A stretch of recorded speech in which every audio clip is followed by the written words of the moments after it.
ശ്രീ ഗുരുഭ്യോ നമ. ജ്യോതിഷത്തിൽ വിശ്വസിക്കുന്നവരും ജ്യോതിഷത്തിൽ താല്പര്യമുള്ളവരുമായ ഏവരെയും ജ്യോതിഷ തീർത്ഥം യൂട്യൂബ് ചാനലിലേക്ക് സ്വാഗതം ചെയ്യുന്നു. പുണർതം കാല്, പൂയം, ആയില്യം എന്നീ നക്ഷത്രങ്ങൾ ഉൾപ്പെടുന്ന കർക്കിടകക്കൂറുകാർക്ക് മെയ് മാസത്തിൽ എന്തൊക്കെ ഗുണഫലങ്ങളും ദോഷഫലങ്ങളും അനുഭവപ്പെടുമെന്ന് നോക്കാം. ആദ്യമായി ഗ്രഹസ്ഥിതി പരിശോധിക്കാം. സൂര്യൻ 15-ാം തീയതി വരെ മേടം രാശിയിലും അതിനുശേഷം ഇടവൻ രാശിയിലും സ്ഥിതി ചെയ്യും. ചൊവ്വ 11-ാം തീയതി വരെ മീനം രാശിയിലും അതിനുശേഷം മേടൻ രാശിയിലും സ്ഥിതി ചെയ്യുന്നു. ബുധൻ 15-ാം തീയതി വരെ മേടം രാശിയിലും അതിനുശേഷം ഇടവൻ രാശിയിലും സ്ഥിതി ചെയ്യും. വ്യാഴം മിഥുനൻ രാശിയിൽ സ്ഥിതി ചെയ്യുന്നു. ശുക്രൻ 14-ാം തീയതി വരെ ഇടവൻ രാശിയിലും അതിനുശേഷം മിഥുനൻ രാശിയിലും സ്ഥിതി ചെയ്യുന്നു. ശനി മീനം രാശിയിലും രാഹു കുംഭൻ രാശിയിലും കേതു ചിങ്ങൻ രാശിയിലും സ്ഥിതി ചെയ്യുന്നു. ഇതാണ് പ്രധാന ഗ്രഹസ്ഥിതി. കർക്കിടകക്കൂറുകാരെ സംബന്ധിച്ച് മാസത്തിന്റെ ആദ്യ പകുതിയിൽ സൂര്യൻ സ്ഥിതി ചെയ്യുന്നത് 10-ാം ഭാവത്തിലാണ്. അതിനുശേഷം 11-ാം ഭാവത്തിലേക്ക് മാറും. 10ഉം 11ഉം ഭാവത്തിലെ സൂര്യന്റെ സ്ഥിതി വളരെ അനുകൂലമാണ്. ചാരവശാൽ ധാരാളം ഗുണഫലങ്ങൾ സൂര്യൻ ഈ കൂറുകാർക്ക് മെയ് മാസത്തിൽ നൽകുന്നതാണ്. 10-ാം ഭാവത്തിലെ സൂര്യൻ ഉദ്ദേശിക്കുന്ന കർമ്മങ്ങളൊക്കെ സാധിച്ചു കൊടുക്കും. എന്തൊക്കെ ജോലി ചെയ്യണം എന്നാഗ്രഹിക്കുന്നുവോ അതൊക്കെ ചെയ്തു തീർക്കുവാൻ ഈ കൂറുകാരെ സൂര്യൻ സഹായിക്കും. ബലവാനായ സൂര്യൻ കൂടുതൽ ശുഭഫലങ്ങളാണ് ഈ കൂറുകാർക്ക് നൽകുന്നത്. എല്ലാ വിധത്തിലുമുള്ള വിജയം കർമ്മരംഗത്ത് ഇവർക്ക് അനുഭവപ്പെടും. ജീവിതത്തിലെ എല്ലാ രംഗത്തും വലിയ വിജയം കൈവരിക്കുവാൻ സൂര്യന്റെ 10-ാം ഭാവസ്ഥിതി സഹായിക്കും. 11-ാം ഭാവത്തിലേക്ക് മാറുന്ന സൂര്യൻ പ്രത്യേകിച്ച് കർമ്മരംഗത്ത് സ്ഥാനാന്തര പ്രാപ്തിക്ക് വഴിതെളിക്കും. മെച്ചപ്പെട്ട ഒരു സ്ഥാനക്കയറ്റം ഈ കൂറുകാർക്ക് പ്രതീക്ഷിക്കാം. സർക്കാർ തലത്തിലോ പൊതുമേഖലാ തലത്തിലോ ഉദ്യോഗം ഇല്ലാത്ത സാധാരണക്കാരായ ആളുകൾക്കും അവരുടെ ജീവിതത്തിൽ ഒരു ഉയർച്ച അനുഭവപ്പെടും. സാമൂഹ്യ രംഗത്തും രാഷ്ട്രീയ രംഗത്തും ഒക്കെ പ്രവർത്തിക്കുന്നവർക്ക് കൂടുതൽ അംഗീകാരം ലഭിക്കുന്ന പദവികളിലേക്ക് സ്ഥാനക്കയറ്റം ലഭിക്കും. എല്ലാ വിധത്തിലുമുള്ള ഐശ്വര്യം സൂര്യന്റെ 11-ാം ഭാവസ്ഥിതി മൂലം കർക്കിടകക്കൂറുകാർക്ക് അനുഭവപ്പെടുന്നതാണ്. കുടുംബത്തിൽ കൂടുതൽ മംഗളകർമ്മങ്ങൾ നടത്തുവാൻ അവസരം ലഭിക്കും. ആഗ്രഹിക്കുന്നതെല്ലാം സാധിക്കുന്നതിലൂടെ കുടുംബത്തിൽ എല്ലാ വിധത്തിലുമുള്ള ഉയർച്ച അനുഭവപ്പെടും. രോഗദുരിതങ്ങൾ അനുഭവിക്കുന്നവർക്ക് പെട്ടെന്ന് തന്നെ അതിൽ നിന്നൊക്കെ മുക്തി ഉണ്ടാകും. പൂർണ്ണ ആരോഗ്യത്തോടെ കഴിയുവാനുള്ള അവസരം മെയ് മാസത്തിൽ ഈ കൂറുകാർക്ക് ഉണ്ടാകുന്നതാണ്. 11-ാം തീയതി വരെ 9-ാം ഭാവത്തിലാണ് ചൊവ്വ സ്ഥിതി ചെയ്യുന്നത്. 9-ാം ഭാവത്തിലെ ചൊവ്വ ഇവർക്ക് അത്ര ഗുണഫലങ്ങൾ നൽകുന്നതല്ല. സാമ്പത്തികമായ നഷ്ടം, കാര്യങ്ങളിലൊക്കെ പരാജയം, രോഗദുരിതങ്ങളുടെയൊക്കെ ആരംഭം, ഇതൊക്കെ 9-ാം ഭാവത്തിലെ ചൊവ്വയുടെ ചാരഫലമാണ്. ഉച്ചക്ഷേത്രത്തിൽ നിൽക്കുന്ന സൂര്യൻ ഇതിനൊക്കെ വിപരീതമായ ഫലം നൽകുന്നു എന്നതിനാൽ ചൊവ്വയുടെ ഈ ഫലങ്ങൾക്ക് കാര്യമായ അനുഭവം ഉണ്ടാകുന്നതല്ല. ബലവാനായ സൂര്യന്റെ ചാരഫലത്തിന് ഇവിടെ കൂടുതൽ പ്രാധാന്യം ലഭിക്കുന്നു. 11 മുതൽ 10-ാം ഭാവത്തിലേക്ക് മാറുന്ന ചൊവ്വ ധാരാളം അനുകൂല ഫലങ്ങൾ ഇവർക്ക് നൽകുകയും ചെയ്യുന്നു. വിവിധ മേഖലയിൽ നിന്നും പല വിധത്തിലുള്ള ധനാഗമം ഈ കൂറുകാർക്ക് ചൊവ്വ നൽകും. ഏർപ്പെടുന്ന എല്ലാ രംഗത്തും സാമ്പത്തികമായ നേട്ടം കൈവരിക്കാൻ സാധിക്കും. പുതിയ കർമ്മമേഖല കണ്ടെത്തുവാനും അവിടെ വിജയിക്കുവാനും ഇവരെ കൊണ്ട് കഴിയുന്നതാണ്. സാമ്പത്തിക പരാധീനത അനുഭവിച്ച ഈ കൂറുകാർക്ക് അതൊക്കെ വേഗം പരിഹരിച്ച് മെച്ചപ്പെട്ട ഒരു സാമ്പത്തിക നില കൈവരിക്കാൻ കഴിയുന്നതാണ്. ഉദ്യോഗത്തിലൂടെയും കൃഷിയിലൂടെയും വ്യവസായത്തിലൂടെയും മറ്റ് വാടക ഇനത്തിലൂടെയൊക്കെ സാമ്പത്തികമായ നേട്ടം ഈ കൂറുകാർക്ക് ലഭിക്കും. റിയൽ എസ്റ്റേറ്റ് നടത്തുന്നവർക്ക് അതിൽ നിന്നും സാധാരണയിൽ കവിഞ്ഞുള്ള ലാഭം പ്രതീക്ഷിക്കാം. സ്വന്തം ഭൂമി വിറ്റ് പണമാക്കുവാൻ ആഗ്രഹിക്കുന്നവർക്ക് അതിന് അനുകൂല സമയമാണ്.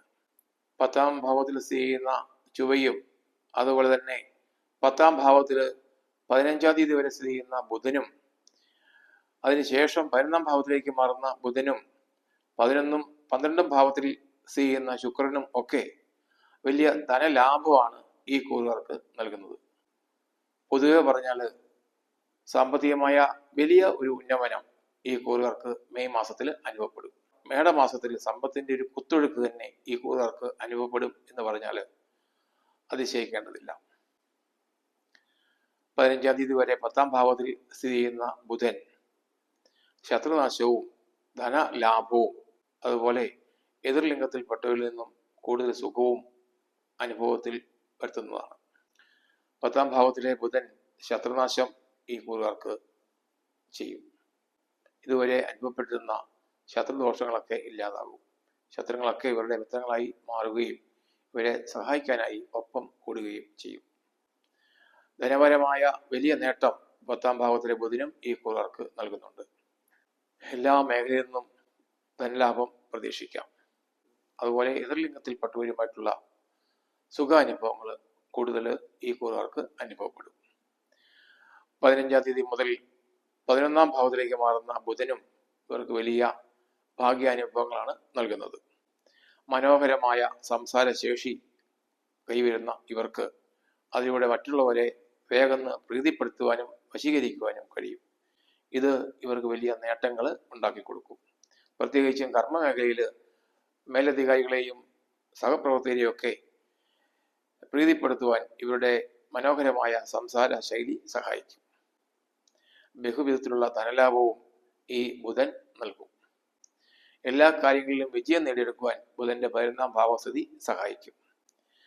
കൂടുതൽ സൗഖ്യത്തോടെ ജീവിക്കാനുള്ള അവസരം വന്നു ചേരും. അതുപോലെ ഭാര്യ സന്താനം ഇവരുമായി അകന്നു കഴിയേണ്ടി വന്നിരുന്നവർക്ക് അവരുമായിട്ട് അടുത്ത് കഴിയുന്നതിനുള്ള അവസരവും ലഭിക്കുന്നതാണ്. സുഹൃത്തുക്കളും ബന്ധുക്കളുമായി സഹവാസം ചെയ്യാനുള്ള യോഗവും 11-ാം ഭാവത്തിലെ ബുധൻ ഈ കൂറുകാർക്ക് നൽകുന്നു. വ്യാഴം ഇവർക്ക് സ്ഥിതി ചെയ്യുന്നത് 12-ാം ഭാവത്തിലാണ്. 12-ാം ഭാവത്തിലെ വ്യാഴത്തിന്റെ ചാരഫലം അത്ര ശുഭമല്ല. സ്ഥാനഭ്രംശം, യാത്രാക്ലേശം, അതുപോലെ അർത്ഥനാശം ഇതൊക്കെ ഈ കൂറുകാർക്ക് വ്യാഴത്തിന്റെ 12-ാം ഭാവസ്ഥിതി മൂലം അനുഭവപ്പെടുന്നതാണ്. എന്നാൽ 12-ാം ഭാവത്തിൽ സ്ഥിതി ചെയ്യുന്ന വ്യാഴം നേർരേഖയിൽ സഞ്ചരിച്ച് തന്റെ ഉച്ചക്ഷേത്രമായ കർക്കിടകത്തിലേക്ക് ജൂൺ മാസം 2-ാം തീയതി പ്രവേശിക്കുകയാണ്. ബലം വർദ്ധിച്ച് ഉച്ചസ്ഥാനത്തേക്ക് മാറുന്ന വ്യാഴം ദോഷഫലങ്ങൾ കാര്യമായിട്ട് ചെയ്യുകയില്ല. ഉച്ചസ്ഥാനത്തെത്തുന്ന വ്യാഴം കൂടുതൽ ശുഭഫലങ്ങളാണ് എല്ലാ നക്ഷത്രക്കാർക്കും ചെയ്യുക. വർദ്ധിത ബലത്തോടുകൂടി ഉച്ചക്ഷേത്രത്തിലേക്ക് സഞ്ചരിക്കുന്ന വ്യാഴം ഈ കൂറുകാരെ സംബന്ധിച്ച് അനുഗ്രഹ ഫലങ്ങളാണ് നൽകുക. ദോഷഫലങ്ങൾ കാര്യമായിട്ട് അനുഭവപ്പെടുകയില്ല. 11-ഉം 12-ഉം ഭാവത്തിൽ സ്ഥിതി ചെയ്യുന്ന ശുക്രൻ ഇവർക്ക് ധാരാളം ഭാഗ്യാനുഭവങ്ങൾ നൽകുന്നു. ബന്ധുലാഭവും മൃഷ്ടാന ഭോജനവും ധനലാഭവും അതുപോലെ കളത്ര സുഖപ്രാപ്തിയും മനസന്തോഷവും ഒക്കെ 11-ാം ഭാവത്തിലെ ശുക്രൻ ഈ കൂറുകാർക്ക് നൽകുന്നതാണ്. ധാരാളം ബന്ധുക്കളെ പുതുതായി കണ്ടെത്തുവാനും നിലവിലുള്ള ബന്ധുക്കളുമായി കൂടുതൽ അടുപ്പം സൂക്ഷിക്കുവാനും ഈ കൂറുകാർക്ക് സാധിക്കും. ബന്ധുബലം വർദ്ധിക്കുന്നതിലൂടെ ഇവർക്ക് ജീവിതത്തിൽ പുതിയ മാനങ്ങൾ കണ്ടെത്തുവാൻ കഴിയും. സമൂഹത്തിൽ ഉന്നത നിലയിൽ ജീവിക്കാനുള്ള അവസരം ഇവർക്ക് കൈവരും. മറ്റുള്ളവരുടെ സ്നേഹവും അംഗീകാരവും ഒക്കെ പിടിച്ചു പറ്റുവാനും ഒരു നേതൃസ്ഥാനം ഏറ്റെടുക്കുവാനും ഇവരെ കൊണ്ട് കഴിയും. അതുപോലെ മൃഷ്ടാന ഭോജനവും ഈ കൂറുകാർക്ക് 11-ാം ഭാവത്തിലെ ശുക്രൻ നൽകുന്ന അനുകൂല ഫലങ്ങളാണ്. തങ്ങൾക്ക് പ്രിയപ്പെട്ട ഭക്ഷണപാനീയങ്ങളെ യഥേഷ്ടം ആസ്വദിക്കുവാനുള്ള ഒരു അവസരം ഇവർക്ക് വന്നു ചേരും. സാമ്പത്തികമായ നേട്ടവും 11-ാം ഭാവത്തിലെ ശുക്രന്റെ ചാരഫലമാണ്.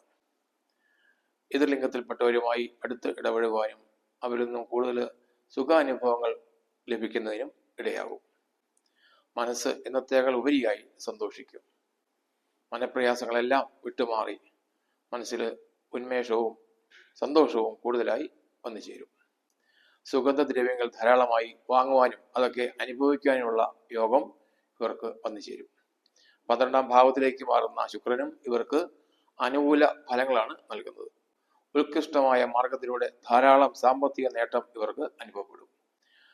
സമ്പത്തിന്റെ കാര്യത്തിൽ തിരിഞ്ഞു നോക്കേണ്ട ഒരു ആവശ്യം ഈ കൂറുകാരെ സംബന്ധിച്ച് മെയ് മാസത്തിൽ ഉണ്ടാകുന്നതല്ല. വിശിഷ്ടമായ വസ്ത്രങ്ങളും ആഭരണങ്ങളും വാങ്ങുന്നതിനും അണിയുന്നതിനും ഈ കൂറുകാർക്ക് 12ാം ഭാവത്തിലെ ശുക്രൻ അവസരം ഉണ്ടാക്കും. 9ാം ഭാവത്തിൽ സ്ഥിതി ചെയ്യുന്ന ശനിയും 8ാം ഭാവത്തിലെ രാഹുവും 2ാം ഭാവത്തിലെ കേതുവും ഇവർക്ക് അനുകൂല ഫലങ്ങളല്ല നൽകുന്നത്. ശത്രുവിന്റെ വർധനവ്, കർമ്മങ്ങളിൽ ചില തടസ്സങ്ങൾ, അതുപോലെ ചില കേസുകളിലോ വഴക്കുകളിലോ ഒക്കെ ഉൾപ്പെടുക, ഇതൊക്കെ 9ാം ഭാവത്തിലെ ശനിയുടെ ചാരഫലമാണ്. അതുപോലെ സ്വജന വിരോധവും ക്ലേശങ്ങളും വിദേശ യാത്രയും ഒക്കെ 8ാം ഭാവത്തിൽ നിൽക്കുന്ന കേതുവും ഈ കൂറുകാർക്ക് സമ്മാനിക്കും. 2ാം ഭാവത്തിൽ സ്ഥിതി ചെയ്യുന്ന കേതു കള്ളന്മാര്, ശത്രുക്കള്, അഗ്നി, ഇതിൽ നിന്നൊക്കെ ഉപദ്രവങ്ങൾ ഉണ്ടാക്കുവാൻ ഒരുപക്ഷെ കാരണമായേക്കാം. അതുകൊണ്ട് അഗ്നി, ശത്രുക്കള്, കള്ളന്മാര്, മേലധികാരികൾ ഇവരുമൊക്കെ ആയിട്ട് ഇടപഴകുമ്പോൾ പ്രത്യേകം ജാഗ്രത പാലിക്കണം. മനപ്രയാസവും ശാരീരികമായ ബുദ്ധിമുട്ടുകളും അനുഭവപ്പെടാനും സാധ്യതയുണ്ട്. 11ാം തീയതി വരെ അനിഷ്ടഫലങ്ങൾ നൽകുന്ന ചൊവ്വയെ കൊണ്ടുള്ള ദോഷങ്ങൾ ഇല്ലാതാക്കുവാൻ ഭദ്രകാളിക്ക് പ്രീതികരമായ വഴിപാടുകൾ നടത്തി പ്രാർത്ഥിക്കുന്നത് ഉത്തമമാണ്. അതുപോലെ വ്യാഴത്തിന്റെ അനിഷ്ടസ്ഥിതി മൂലം കൂടുതൽ ദോഷഫലങ്ങൾ അനുഭവപ്പെടാതിരിക്കുന്നതിന് മഹാവിഷ്ണുവിന് സഹസ്രനാമ പുഷ്പാഞ്ജലി കഴിച്ച് പ്രാർത്ഥിക്കുന്നത് സഹായിക്കും. ശനിയും രാഹുവും കേതുവും അനിഷ്ടഫലങ്ങൾ നൽകുന്നത് ഇല്ലാതാക്കുന്നതിന് മഹാദേവനെ പ്രാർത്ഥിച്ച് ധാര കഴിക്കുന്നതും അതുപോലെ ഗണപതിയെ പ്രാർത്ഥിച്ച് പ്രീതിപ്പെടുത്തുന്നതും ഉത്തമമാണ്. ഇത് ചാരഫലം മാത്രമാണ്. ജനന ജാതകത്തിലെ ഗ്രഹങ്ങളുടെ ഇഷ്ടാനിഷ്ടങ്ങൾ അനുസരിച്ച് മാത്രമായിരിക്കും ചാരവശാലുള്ള ശുഭഫലങ്ങളും ദോഷഫലങ്ങളും അനുഭവപ്പെടുക. ജാതകവശാൽ എന്തെങ്കിലും ദോഷങ്ങൾ ഉണ്ടെങ്കിൽ അത് കണ്ടെത്തി പരിഹാരം ചെയ്താൽ ഗുണഫലങ്ങൾ കൂടുതലായി അനുഭവപ്പെടും. ഈ കൂറിൽപ്പെട്ടവർക്ക് മെയ് മാസത്തിൽ സമ്പത്തിനോടൊപ്പം മറ്റ് എല്ലാവിധ സൗഭാഗ്യങ്ങളും കൂടുതലായി അനുഭവിക്കാൻ ഇടവരട്ടെ എന്ന് മഹാദേവനോട് പ്രാർത്ഥിക്കുന്നു. ശംഭോ മഹാദേവ. ഈ ചാനൽ സബ്സ്ക്രൈബ് ചെയ്യാത്തവരുണ്ടെങ്കിൽ വേഗം തന്നെ സബ്സ്ക്രൈബ് ചെയ്യുക, ബെൽ ബട്ടൺ അമർത്തുക. ഈ വീഡിയോ ഉപകാരപ്രദമായെങ്കിൽ ഷെയർ ചെയ്യുക, ലൈക്ക് ചെയ്യുക. ഓൺലൈൻ കൺസൾട്ടേഷനായി എൻ്റെ വാട്സാപ്പ് നമ്പറുമായി ബന്ധപ്പെടുക. നന്ദി, നമസ്കാരം.